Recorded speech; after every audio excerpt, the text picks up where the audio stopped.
चलिए आप पूछ लीजिए।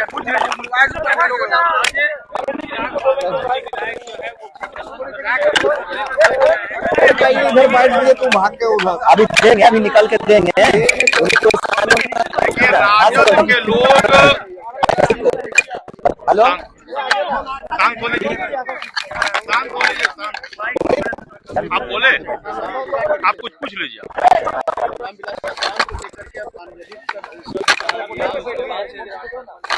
राजद के लोग श्रद्धेय रामविलास पासवान जी को और दलित समाज को आज भी अपनाने का प्रयास नहीं कर रहे हैं। हमको याद है जिस लोकसभा से मैं आता हूँ, हाजीपुर लोकसभा से, वहाँ से रामविलास पासवान जी चुनाव जीतते थे और राजद के लोग लगातार उनके साथ वितर्कघात करते थे। एक बार से रामविलास पासवान जी ने राजद के लोगों के साथ गठबंधन में चुनाव लड़ा और उस समय भी राजद के लोगों ने उन्हें उनके साथ वितर्कघात करके चुनाव हराने का काम किया था।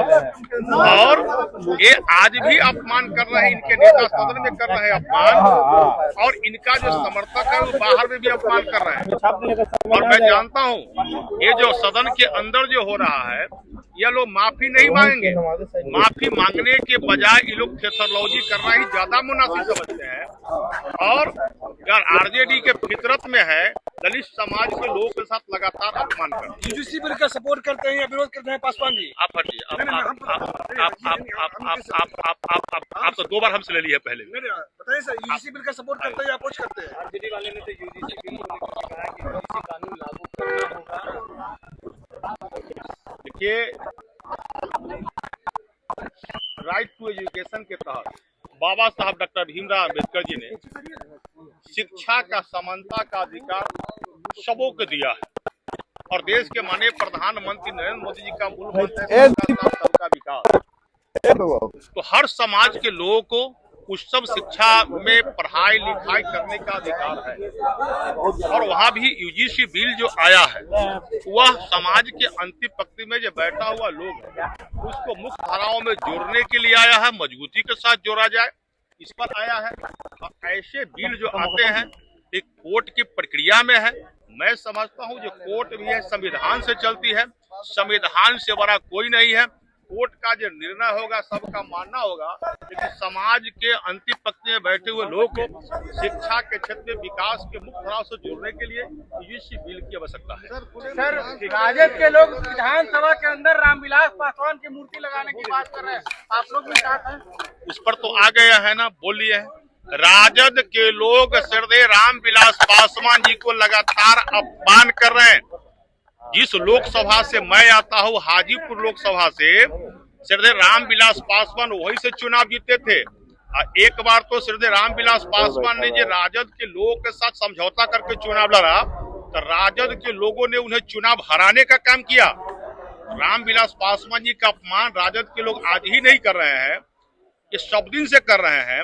और मैं तो यह कहूँ दलित समाज को अपमान करना इसके फितरत में हो गया है। लगातार ये लोग अपमान कर रहे हैं, लेकिन बिहार के अनुसूचित जाति, अनुसूचित जनजाति समाज के लोगों ने, दलित समाज के लोगों ने, वंचित समाज के लोगों ने ये राजद वालियों को पूरी तरह से नकार दिया है। लगना चाहिए सर विधानसभा के? मैं तो यह कह रहा हूँ, हम तो यह कर रहे हैं, रामविलास पासवान जी बड़े कद के लीडर थे। उनका मूर्ति लगाने भारत, उनको तो पद्म भूषण पद से सम्मानित करने का काम एनडीए की सरकार ने किया है, नरेंद्र मोदी ने किया है। तो हम तो इतना बड़ा सम्मान के लिए उनके लिए चाह रहे हैं, तो मूर्ति उनको पटना के किसी प्रसिद्ध जगह पर आदमकद प्रतिमा लगे, तो ये तो एनडीए भी चाहती है, बहुत पहले से चाहती है। आरजेडी वाले तो कल मजाक बनाते हैं। देखिए खुले में मांस बिकना, मछली बेचना स्वास्थ्य के लिए कहीं से अच्छा नहीं है। खुले में यदि मांस और मछली बिकता है तो अनेकों प्रकार के बीमारियों का निमंत्रण देता है। मच्छर का प्रकोप होता है, अनेक प्रकार का बीमारी होती है, वातावरण प्रदूषित होता है और हर आदमी को खतरा होता है। इसलिए खुले में मांस नहीं बिकना चाहिए। मांस बेचने के लिए ओपन जगह नहीं, मांस बेचने के लिए चयनित जगह हो जहां पूरी तरह प्रबंध के साथ मांस मछली का बिक्री हो, ताकि लोगों को स्वास्थ्य के लिए फायदेमंद हो।